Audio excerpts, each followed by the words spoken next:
쉽지 않은 싸움이 벌어지고 있고 그 중에 하나로 아까 언급하셨던 이재명 대표 건은 또 오늘 또 새로운 게 또 나왔어요.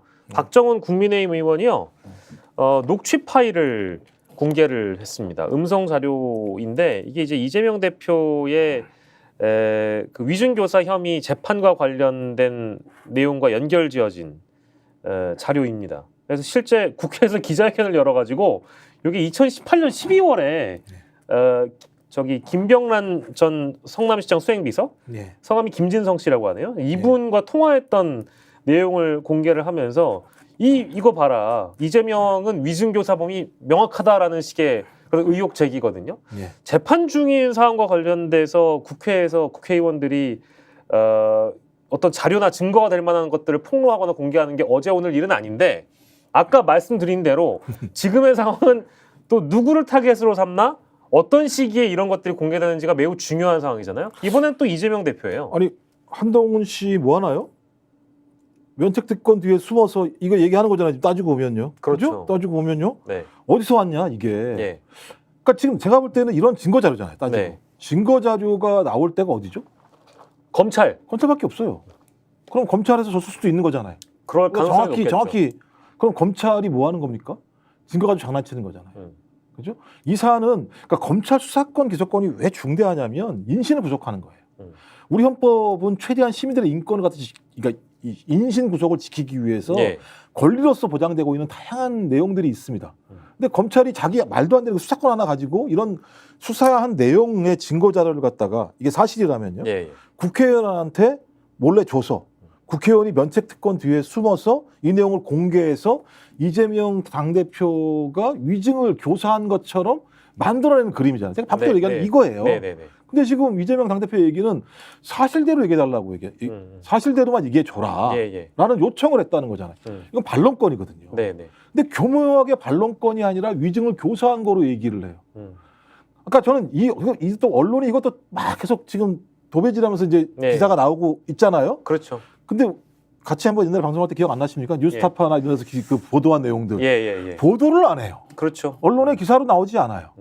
그러니까 예를 들면 가장 중요한 건 중에 하나였던 것 자체가 예를 들면 쌍방울에 있는 관계자가 소위 이 회유와 협박으로 예상되는 공간에 가서 직접 그걸 들었다라는 얘기가 나오는 내용들인데 그 내용이 일부 보도밖에 안 나오는 상황들이 벌어지고 있죠. 또 이재명 당대표가 공개적으로 얘기했습니다만 아니 어떻게 판결이 다르게 나올 수가 있어 라고 얘기했더니 또 SBS 이런 데 같은 경우는 그 뜻이 아니라 그런 내용은 판결문에 없잖아요 얘기를 한 거잖아요. 판결문에 없는 게 아니라 아니 검찰이 동일한 사안을 갖다 기소하는데 왜 다르게 기소하냐고 물어보는 거잖아요.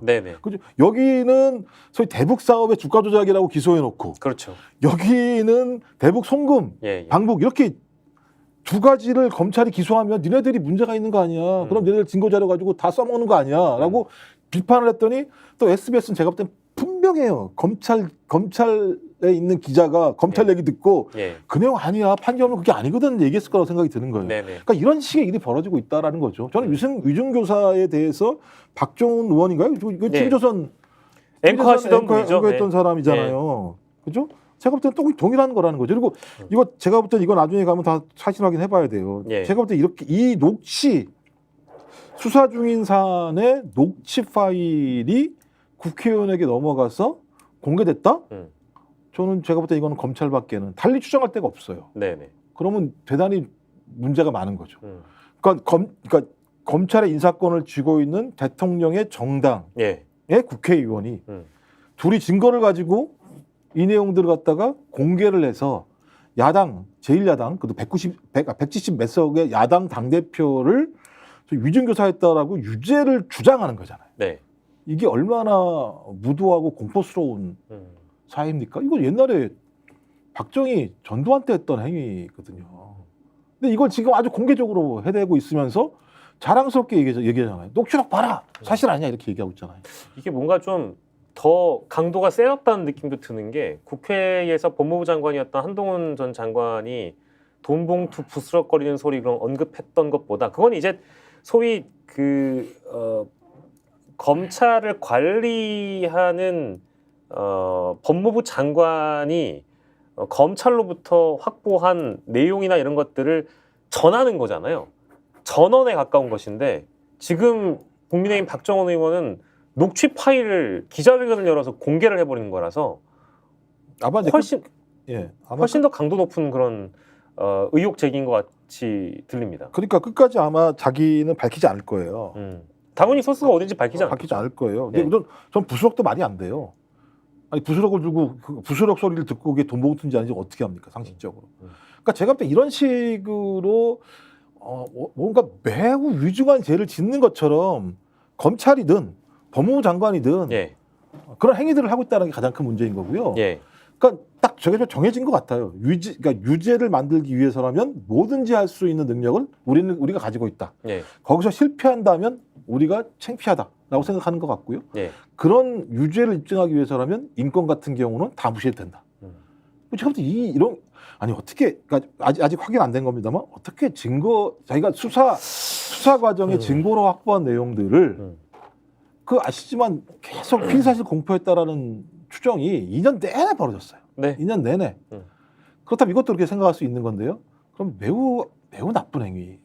제가 볼 때 이건 진짜 뭐라고 얘기해야 되나? 이건 파렴치도 아니고 예. 이런 행위를 한다는 상상을 할 수 있다는 것 자체가 인간적이지 않다는 인간 같지 않다는 거예요.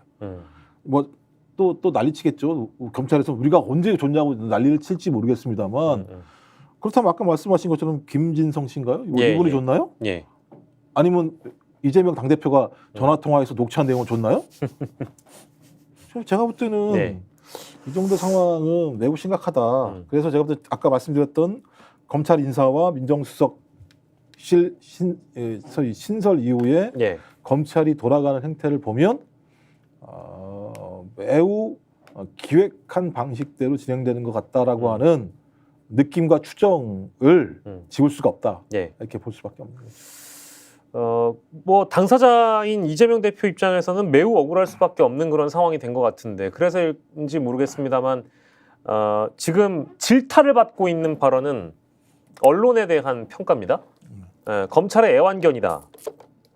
이제 논쟁이 벌어지고 있는데 요거를 이제 그러니까 국민의힘의 인사들도 그렇지만 심지어 뭐 개혁신당 이준석 의원까지도 달려들어서 나중에 트럼프가 되고 싶은 거냐 이제 이런 비판까지 가세하고 있단 말이죠. 그러니까 범보수 집단에서 전부 다 이재명 때리기에 올인하고 있는 그림이잖아요. 예. 당연히 뭐 이제 정치적 실익이 있기 때문에 이제 그런 비판을 하는 거겠죠. 근데 중요한 거는 지금 현재 검찰과 언론이 서로 한 몸이 돼서 야당 대표를 죽이게 하는 거 아니냐 이런 의혹에서 출발이 되고 있는 것인데 이런 의문들은 지금의 상황은 또 어떻게 봐야 될까요? 제가 볼 때는 다들 무식한 것 같아요. 하는 거예요. 네. 예를 들면 그 애완견의 랩독을 얘기하는 거. 워치독. 네네. 워치독, 랩독. 이거는 그냥 논문 제목이에요. 비유를 그렇게 많이 했죠. 아니 논문 제목으로 나온다니까요. 미국에서는 논문 제목이에요. 그러니까 언론의 기능이 뭐냐. 네. 권력을 견제하고 감시하는 거냐. 아니면 권력에 딸랑대면서 기사만 받아 쓰는 거냐. 딸랑대는 게 랩독이고 그다음에 권력을 견제하는 게 워치독이라고 얘기하는 거예요. 예. 비유적인 표현입니다. 예를 들면 이게 무슨 학계에서 쓰이지 않는 비속어도 아니에요. 그리고 애완견처럼 행위하는 걸 애완견이라고 얘기하면 그게 문제가 있나요? 그러니까 예를 들면 이 내용들을 가지고 무슨 뭐 트럼프는 이상한 얘기를 하고 있는데 그냥 공식적인 용어를 가지고 와서 당신들 최근에 나의 재판과 관련된 보도 내용이나 기사 내용을 보니까 랩독 같은 행동을 하고 있어. 워치독이 아니야. 그러니까 난 비판하는 거야. 워치독이 돼야 돼. 당신들은 권력을 견제하고 감시할 생각을 해야지. 예. 소위 권력의 입장에 서가지고 야당 당대표를 탄압하는 기사로 도배질하는 게 문제가 있다라고 제기하는 게 문제가 있나요? 그러니까 제가 볼 때 그런 거죠. 외계인이 침입하면 일본하고도 연합해서 싸워야 된다라고 얘기했던 과거에 노회찬 의원님이 재미있게. 그러니까 제가 볼 때 이재명을 죽일 수 있는 길이라면 누구와도 손을 잡을 수 있다라는 지금 싸움이 벌어지고 있는 것 같다는 생각이 들고요. 원칙도 기준도 없고요. 그다음에 제가 볼 때 기자들이 이거 모르나요? 이런 내용들을 모르나요? 그리고 무슨 애완견이라는 얘기 들으면 기분 나쁜가요? 자기들이 지금 2년 동안 해왔던 행동을 보게 되면 저 같은 경우 오히려 고개 숙이 반성해야 되는 거 아니에요? 상식적으로. 그러니까 자기들이 잘해와서 또 이재명 당대표가 제기하는 내용과 관련해서 조목조목 비판할 수 있다면 전 꼭 비판하라는 거예요. 근데 단지 그냥 검찰의 애완견이라는 용어 하나 딱 가지고 어떻게 그런 언론관을 가질 수 있냐고. 아니 그런 언론관을 가지고 있다고 미국에 있는 모든 학술 잡지에 나온다니까요. 제목이.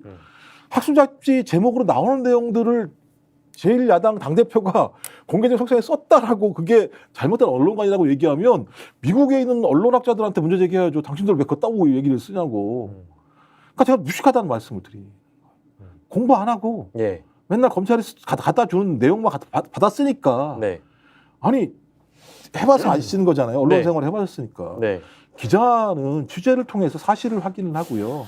사실 확인을 통해서 적어도 약자들을 위해서 권력과 싸우는 진실을 갖다 보도해야 되는 게 상식적인 거잖아요. 스픽스는 말하는 언론입니다. 대세는 유튜브, 그중에서 스픽스. 좋아요, 댓글, 구독, 알림 설정. 여러분이 저희를 사랑해 주시고 우리가 여러분을 사랑하는 4가지 방법입니다.